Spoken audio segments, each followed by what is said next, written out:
안녕하세요. 백두산 금융연구소의 백두산입니다. 8월 16일 화요일 아침 9시 28분입니다. 어제 중국에서 이슈들이 좀 있었는데 그거 먼저 보겠습니다. 중국에서 경제 지표들이 좀 나왔는데 일단 전부 다 안 좋게 나왔어요. 안 좋게 나왔다라는 건 예상치보다 낮게 나왔다라는 겁니다. 산업 생산, 소매 판매, 고정 투자, 부동산 개발 투자, 도시 실업률이 나왔는데 실업률 하나 빼고는 다 안 좋게 나왔어요. 물론 그럼에도 불구하고 일단 증시는 올랐습니다. 일단 그 이야기는 조금만 이따 하고 여기서 제가 봤을 때 하나 좀 생각을 해봐야 될 건 이건 것 같아요. 지금 이제 제가 어제는 아니고 지난주쯤에 말씀을 드린 내용이긴 한데 지금 주식 시장은 모든 호재를 선반영하고 있을 가능성이 있다. 또 그리고 뭐 인플레 완화 기대가 시장에 과도하게 반영되고 있는 게 아니냐 뭐 이런 식으로 좀 이야기를 좀 드렸습니다. 호재의 선반영 개념. 또 그리고 심리적으로 사람들이 이제 좀 자신감을 갖고 있다라고 표현을 지난주에 좀 해봤는데 그와 관련해서 이런 지표들을 좀 볼 필요가 있지 않을까라는 게 예상치들이 생각보다 좀 높게 잡혀 있다라는 생각이 좀 들긴 들어요. 사실 서프라이즈와 쇼크는 전문가들이 만들어낼 수 있는 거거든요, 인위적으로. 근데 보시면 이번 같은 경우 전부 다 예상치 아래로 나왔단 말이죠. 그러니까 이 예상치들이 지나치게 높게 잡혀 있는 거 아닌가. 지난 2달 동안 증시가 반등하고 사람들이 자신감을 가지니까 이제 슬슬 이 분석가라는 사람들도 예상치를 지나치게 높게, 지나치게 낙관적으로 세상을 보는 것이 아닌가라는 생각이 좀 들고 있습니다. 그래서 앞으로는 뭐 지금까지는 뭐 물가지표에 대한 물가지표가 계속 예상치 아래로 나오면서 긴축 우려 완화 이런 식으로 나왔지만 이제부터는 뭐 각종 경제 지표들이 뭐 쇼크 이런 식으로 나오려는 것이 아닌가라는 생각을 좀 조심스럽게 해봤습니다. 실제로 재밌는 게 이제 이 지표가 나오고 나서 어젯밤에 미국에서도 경제 지표가 나왔는데 굉장히 쇼크하게 그렇게 발표가 됐거든요. 그 값이요. 예상치를 많이 하회했거든요. 그런 점들이 좀 눈에 띄긴 하더라고요.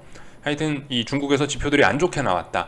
이로 인해서 이 경기 둔화 우려가 다시 한번 자극이 됐다라는 거 일단 하나 말씀을 드리고, 그리고 이제 MLF 금리가 인하가 됐습니다. MLF 금리는 중국의 기준금리라고 생각하시면 되는데 이 중국의 기준금리가 인하가 됐다라는 거죠. 근데 보시면 깜짝 인하라고 돼 있죠. 아마 시장은 동결을 예상을 했었나 봐요. 근데 깜짝 인하를 했다고 합니다. 이것도 좀 재밌는 것 같아요. 이 금리 인하하고 이 경제지표 발표하고 같은 날에 같은 시간에 아마 있었을 것 같은데 이 약간 중국 인민은행에서 이렇게 이야기하는 듯합니다. 봐라, 경제지표들 이렇게 안 좋은 거 봐라. 그러니까 우리가 금리 인하했다라고 이렇게 합리화를 한다는 생각이 좀 드는데 하여튼 뭐 그런 건 별로 중요한 이야기는 아니고 금리 인하했어요. 금리 인하에 따른 이야기는 이제 뭘 생각해 봐야 되냐. 그러면 일단 중국의 모든 금리들이 좀 떨어졌을 수 있겠구나. 기준금리가 말 그대로 기준이니까 중국의 금리들이 전반적으로 떨어졌겠구나. 그럼 그 다음으로 생각을 해야 될 게 미국과의 금리 차를 생각을 해봐야 되겠죠. 미국과의 금리 차이가 조금 더 확대가 됐겠구나. 왜냐? 미국은 긴축하고 있고 금리가 올라가고 있는 중이고 중국은 완화를 했다라고 하면 금리차가 벌어질 거 아니에요. 자동적으로. 금리차가 벌어졌다 생각할 수 있겠고, 그렇다면 그 다음으로 생각을 해야 되는 거는 위안화 환율을 생각을 해봐야 되겠죠. 그럼 위안화 환율은 당연히 약세로 전환되겠구나라고 생각할 수가 있겠습니다. 위안화 환율이 약세가 되면 증시에 안 좋을 수 있겠구나 생각할 수 있는데 일단 어제 중국 증시는 선방하긴 했습니다. 그래서 이쯤에서 위안화를 좀 잠깐 살펴볼까 하는데 위안화 같은 경우 이렇게 급등을 했습니다. 그래서 기술적으로 봤을 때 중요한 저항을 여기를 넘어갔어요. 이 자리입니다. 이 위쪽에 이제 전고점 저항이 있는데 이 자리 저항은 솔직히 별 의미는 없는 자리라고 생각합니다. 잠깐 터치했다 내려온 정도 자리이기 때문에 여기 이렇게 오랫동안 버텼던 이 저항과는 완전 차원이 다른, 그죠? 가벼운 저항일 뿐이죠. 그래서 뭐다? 우상향하고 있다. 이게 올라가면 중국이 안 좋다라는 이야기일 수 있다, 그죠? 그래서 하여튼 이게 잘 올라가고 있어요. 어제 그래서 중요한 이슈 금리 인하로 인해서 이거를 저항을 돌파한 척 했으니 위쪽으로 올라간다라고 봐주는 게 신뢰도가 있겠죠. 그럴만하죠, 그죠? 재료가 있으니까요. 근데 이제 중국 같은 경우 그래서 이제 위안화가 더 많이 갈 수 있다라고 생각을 하면 되긴 되는데 움직임을 보시면 중국 같은 경우는 오랜 수렴 이후에 급등 흐름을 보여주고 있습니다. 이번에 보시면은 여기도 오랜 수렴 했죠. 그리고 이제 급등을 하기 시작했어요. 아직 저항이 전고점이 하나 있으니까 당장 탄력적으로 못 갈 수 있다라 생각할 수 있는데 근데 이제 그럼에도 불구하고 여기 어딘가를 이제 좀 조금 잘 노력해서 넘어간다면은 다음번에 이렇게 생긴 이런 장대 양봉, 이런 급등이 나오지 말란 법이 없죠. 이런 어떤 뭐 기술적인 분석, 뭐 상승행자의 관점에서 보면 중국 이 위안화 같은 경우는 전고점 부근까지 충분히 상승할 수 있는 여력이 보이는 그런 모습이라고 이야기할 수 있겠습니다. 물론 아직 여기 전고점을 돌파한 척한 게 아니기 때문에 여기 아직 이런 이야기는 조금 빠를 수 있어요. 근데 가능성이 높긴 해 보이죠. 위쪽으로 올라가서 급등할 가능성이 높아 보이긴 하죠. 지난번에 여기 뭐 물론 이게 적합한 비유가 아닐 수 있긴 합니다만은 이 증시가 이때 안 좋았잖아요. 그렇죠? 증시가 여기 위안화 급등한 이 시절에 어쨌든 보면 미국 증시도 뭐고 세계 증시고 뭐고 다 하락했었잖아요. 주황색 선은 S&P입니다. 그냥 아무거나 겹쳐놓은 건데 보면 전반적으로 안 좋았다는 이야기죠. 이 시기에. 그러니까 지금 위안화를 보여드리는 게 이제 중국이 앞으로 큰일 난다라는 이야기를 하려는 것은 아니고요. 이제 이 세계 경기를 보는 어떤 하나의 지표로서 위안화를 보는 건데 그나마 위안화가 이렇게 오랫동안 기간 조정을 하니까 세계 증시 괜찮았다. 근데 얘가 만약 레벨업 되면 어떻게 그러니까 얘가 만약 레벨업이 된다고 하면은 세상이 좀 어려워질 수 있지 않을까 이런 생각을 해보자는 거죠. 그래서 이 정도까지만 좀 살펴봤고요. 중국 관련해서 좀 하나만 좀 더 보고 넘어가자면 홍콩인데요. 홍콩 같은 경우는 이 며칠 전에 얼마 전 지난주에 이 급락을 했더라고요. 환율이요. 이거 홍콩 달러입니다. 7.85가 페그제 상단 자리라서 이 자리 저항이 굉장히 중요하다라는 이야기를 해드렸는데 아직까지는 잘 지키고 있는데 지난주에 보니까 급락을 했더라고요. 솔직히 뭐 이게 그렇게 중요한 건 아닌데 왜 급락했는지에 대한 뭐 이유나 간단하게 좀 이야기를 하고 넘어가자면 저도 뭐 이유를 잘 못 찾겠는데 찾다 보니까 이 정도 생각이 들더라고요. 하나는 이제 최근에 위험자산 선호, 미국 증시도 오르고 원자재도 오르고 달러도 좀 약하니까 그래서 홍콩 달러가 좀 급락했다라고 볼 수 있을 거고요. 위험자산 선호 이런 걸로 인해서. 또 하나는 홍콩의 방역 규제가 좀 완화가 됐다라고 합니다. 이런 점들도 영향을 미쳤을 거라고 봐요. 그래서 홍콩 달러가 급락했다. 이 정도만 보고 넘어가면 될 것 같고 뭐 물론 이제 홍콩 증시 같은 경우는 답이 없습니다. 이건 뭐 중장기적인 하락 추세라 갖고 제가 딱히 할 말이 없고 이거 저 심심해서 조금 더 큰 관점으로 봤는데 홍콩 증시를 홍콩 항생지수 같은 경우는 너무나 중장기적인 하락 추세라서 2018년에 그리고 2021년에 고점 계속 낮아지고 몇 년째 고점 낮아지고 있죠. 그리고 저점도 2020년, 2022년 몇 년째 낮아지고 있죠. 이거 그냥 중장기적인 하락 추세라고요. 딱히 할 말이 없습니다. 다만 이제 어떤 추세선 하단 부근을 지금 터치를 하고 나서 그리고 나서 나온 반등이기 때문에 반등이 좀 강하다라는 생각 정도는 있고 근데 이게 반등 나올 거면 빨리빨리 여기까지 올라가줘야죠. 그죠? 근데 일단 반등이 너무 약하긴 하다. 여기서 잘못하면 얘도 우르르 쾅쾅 할 수 있다는 거죠. 아무튼 그 세계 증시가 대부분 다 비슷비슷해요. 어떤 중요한 지지선 뭐 이런 자리까지 테스트 해놓고 그 와중에 반등 진행 중이다. 그리고 다들 어떤 추세를 고민을 하고 있는 거죠. 여기서 모든 위기가 없는 척하고 더 대세 상승 혹은 버블을 더 키워볼지 아니면은 여기서 이제 그만 경제 위기 뭐 경착륙 이런 쪽으로 가서 주식시장이 뭐 큰일 날지 지금 고민하고 있는 와중이라고 봅니다. 아직까지 결론은 나지 않았고 고민하고 있다라고 보고 있습니다. 일단 이 정도까지 어제 중국에서 일단 이런 일들이 있었다라고 해서 위안화까지 좀 살펴본 거고요. 요즘에 하여튼 재밌는 게 이 낮에 중국 지표가 안 좋게 나오면 밤에 중국 지표도 안 좋게 아니 밤에 미국 지표도 안 좋게 나오고 이러는 것 같더라고요. 하여튼 그래서 미국의 어제 밤에 뭐 경제 지표가 하나 발표가 됐는데 이 US 뉴욕 엠파이어 스테이트 매뉴팩처링 인덱스 뭐 제조업 지표래요. 제조업 지표인데 이 보시면 지난번 값이 11이었고 예상치가 5.5였고 이번엔 마이너스 31이 나왔습니다. 예상치가 좀 그죠? 조금 좀 머쓱해지죠. 보고 있으면요. 마이너스 31이 나왔대요. 마이너스 31이라는 숫자가 어느 정도냐면은 웬만한 어떤 거대한 금융위기급 정도의 값이긴 합니다. 2008년, 2009년 금융위기 때 이 정도 값들이 나왔고 2015년에 시장이 좀 잠깐 흔들릴 때도 이와 비슷한 건 아닌데 이 정도 값이 나오긴 했고 코로나 때도 이런 값이 한번 나오긴 했죠. 그래서 아무튼 이 경기 둔화 우려, 경기 침체 우려가 계속되고 있긴 하다라는 게 일단 지표로 보이고 있긴 합니다. 근데 이제 그럼에도 불구하고 어제 미국 증시는 상승 마감을 했다라는 거죠. 그러니까 사실 지금 뭐 그런 부분 분명히 인정합니다. 6월 달까지 미국 증시가 뭐 물론 지금 8월입니다. 그러니까 1년 내내 빠졌다라는 표현이 기술적으로 좀 틀렸긴 했는데, 근데 사실상 올해 들어와서 계속 빠졌잖아요. 최근에 2달 오른 거고. 하여튼 올해 들어와서 계속 빠지고 있었는데, 이렇게 빠진 게 6개월, 7개월 가량 빠진 게 솔직히 좀 웬만한 악재를 거의 다 반영한 좀 그런 측면이 없지는 않습니다. 이게 정상적인 상황이면 이 정도 때에서 시장이 이제 그만 빠지고 반등하는 게 맞다라는 생각이 좀 들긴 드는데, 아무튼 제가 이 계속 아래쪽으로 이야기를 하는 거는 지금 시장 상황이 별로 정상적인 평상시는 아니기 때문에 일단 아래쪽이라고 일단 저는 보고 있거든요. 평상시에 일반적인 상황이었으면은 이게 이게 네, 그죠. 이쯤 했으면 6개월간의 조정이 끝나고 상승 전환합니다. 이야기할 수 있을 거라고요.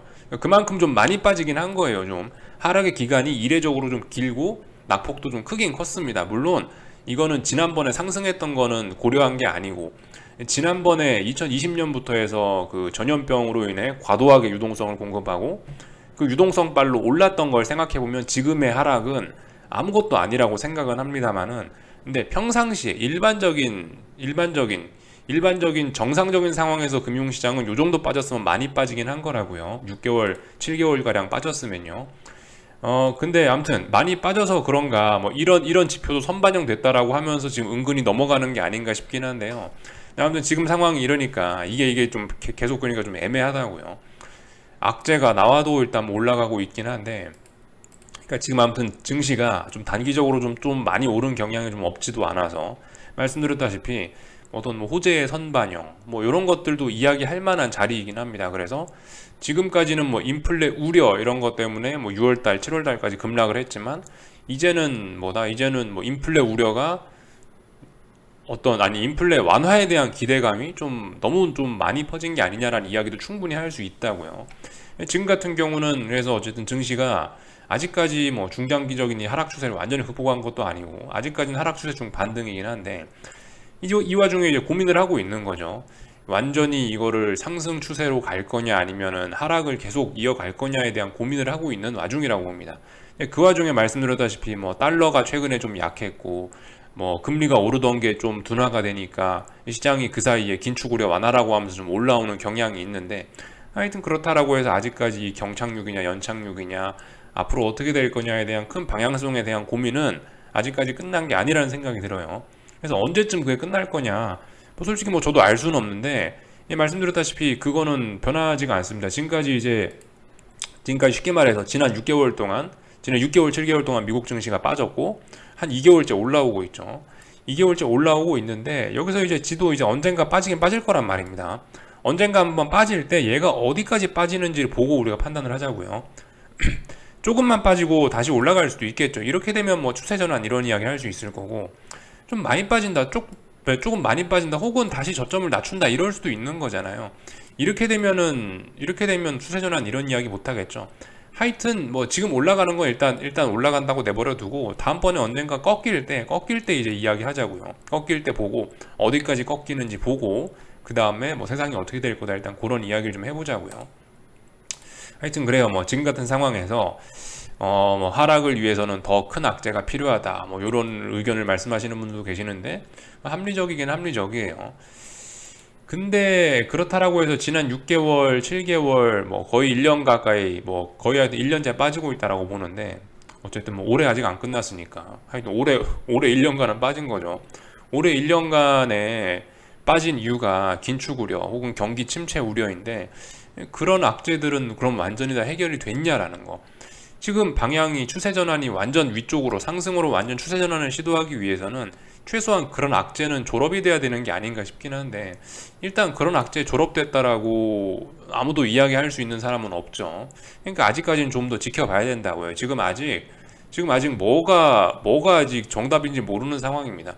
그러니까 어쨌든 근데 지금 이쯤에서는 니네 충분히 하락하지 않았냐, 그러니까 이제 슬슬 대세 상승을 이야기하고 다시 뭐 올라갈 때가 됐다라고 이야기하는 것도 합리적이고, 저처럼 아직까지 뭐 아래쪽으로 더 남았다라고 이야기하는 것도 합리적이고, 둘 다 가능한 자리입니다. 둘 다 가능한 자리예요. 그런 논란이 나올 만한 그런 자리입니다. 여기서 본인들이 일단 본인만의 어떤 주관을 잘 갖고 계시고 잘 대응하시면 되겠죠.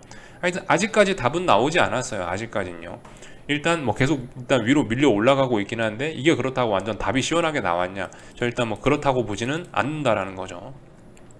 이 정도 이야기를 좀 해봤고, 그 참 제가 그 토요일 날 밤인가 올렸던 영상에서 그 기준금리 인상 가능성에 관련돼서 좀 이야기를 좀 하긴 했는데, 인상 확률 관련해서요. 요것도 참 우리 매일매일 좀 체크는 좀 하자고요.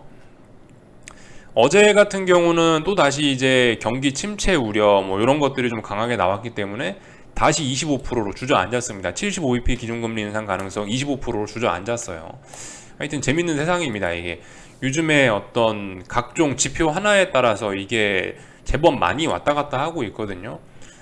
그렇기 때문에 사실 이런 부분을 좀 주목하긴 해야 돼요. 뭐 제가 안 그래도 토요일 날에 뭐 31%라는 걸 너무 강조해서 이야기했나 싶긴 한데, 아무튼간 지금은 뭐 경제지표 하나에 따라서 하루에 막 7%씩 이런 금리 인상 가능성, 이런 가능성들이 크게 요동친다는 거는 지금 이게 중요한 겁니다. 그런 지표 하나에 따라서 몇 bp를 올릴 건지, 기준금리 인상 어떻게 할 건지에 대한 의견이 확확 갈리고 있다는 지금 이게 지금 시장이 어떤 방향성을 고민하고 있다는 이런 증거가 될 수 있으니까 이런 부분을 좀 잘 보긴 하자고요. 그래서 어젯밤 같은 경우는 뭐 경제 지표가 안 좋게 나오니까 오히려 일단 뭐 좋게 반응을 했다라는 거. 긴축 우려가 완화됐네 이렇게 하면서 막 올랐다라는 거죠. 그러니까 이것만 봐도 사실 그래요. 이것만 봐도 아직까지 그러니까 시장은 긴축이란 재료를 의식하고 있는 거예요. 그죠? 그러니까 아직 긴축을 완전히 졸업하고 그런 건 아니라고 생각합니다. 아니라고 생각하는 게 아니고 아직까지 긴축 우려 졸업 안 한 게 사실이죠. 뭐. 예. 그렇게 보면 될 것 같고, 기술적인 이야기 이제 조금 하자면은 일단 개파락 출발해서 상승했죠. 이런 모습들이 사실 하락 보시는 분께 제일 안 좋을 수 있다. 이렇게 하는 게 풋옵션도 죽고 빅스도 죽고 상승 보시는 분들께는 적당한 눌림도 제공해주고, 이런 게 사실 상승을 보시는 분들 입장에선 가장 바람직한 그런 모습들입니다. 그래서 악재를 딛고 잘 올라가고 있다라는 거 보실 수가 있겠고, 하여튼 그죠? 시장의 상승 흐름이 꺾이지 않았기 때문에 어떤 재료가 나와도 그냥 일단 무조건 오른다, 이렇게 보시면은 이게 맞을 것 같아요. 솔직히 어제 그 지표가 어제 뭐 뉴욕 엠파이어 스테이트 제조업 지표가 서프라이즈하게 나왔다라고 해서 시장이 급락을 했을까요? 전 솔직히 그렇게 생각하지도 않거든요. 어쨌든 오르긴 올랐을 것 같아요. 지표가 좋게 나오면은 야 이제 경기가 회복된다라고 하면서 올랐을 것 같고, 하여튼 시장은 재료를 갖다 붙이기 나름인 것 같은데 일단 상승 흐름 타고 있으니까 계속 올라간다라고 봐주면은 될 것 같습니다. 뭐 증시에 관련돼서는 딱히 그렇게 할 말이 없고요. 그 뭐 빅스하고 이런 거 그냥 점검만 좀 하고 넘어가자면은 뭐 이런 모습이에요. 이런 모습들이 안 좋다고요. 이렇게 갭상승 출발해갖고 빅스가 갭상승 출발을 해버리면 지금 이런 자리에서 음봉으로 밀릴 가능성이 많다고요. 이런 자리에서는 차라리 개파락 출발해서 양봉으로 올라오는 게 더 좋지, 빅스의 입장에서는. 하여튼 빅스가 잘 살아나지 않고 있다, 계속 일단 죽는다라고 보는 게 합리적이다라는 거예요. 그래서 하여튼 미국 증시 계속 잘 오르고 있고 일단은 뭐 단기 상승 추세 이어지고 있다, 이 정도 이야기하면 될 것 같습니다. 금리들 같은 경우는 어젯밤에 일단 전반적으로 다 많이 떨어졌어요. 금리들 같은 경우는요. 그래서 계속해서 지금 고민을 하고 있습니다. 여기 어딘가가 중요한 라인이니까 이거 지금 붕괴시킬지 말지 계속해서 지금 고민하고 있어요. 일단은 뭐 단기적인 하락 추세 정도 유지하고 있긴 한데요. 일단 좀 더 지켜봐야 되겠고 아직까지 할 말이 없습니다. 그러니까 경기 침체 우려, 금리 인상 50bp 정도 하겠네라고 하니까 일단 금리가 내려온다라고 생각해요. 여기다 더해서 말씀드렸다시피 경기 침체 우려도 반영이 됐다고요. 어제 중국 지표 안 좋았으니까, 엠파이어 스테이트 제조업 지표 안 좋았으니까 이렇게 하락했다, 다양한 이유로 하락했다라고 볼 수가 있겠죠. 뭐 단기물 금리들도 당연히 조금씩 떨어지긴 했는데, 이거는 2년물 국채 금리, 그리고 이거는 3개월물 국채 금리, 3개월물 국채 금리 등등 뭐 다들 뭐 이렇게 떨어지긴 했는데, 어젯밤에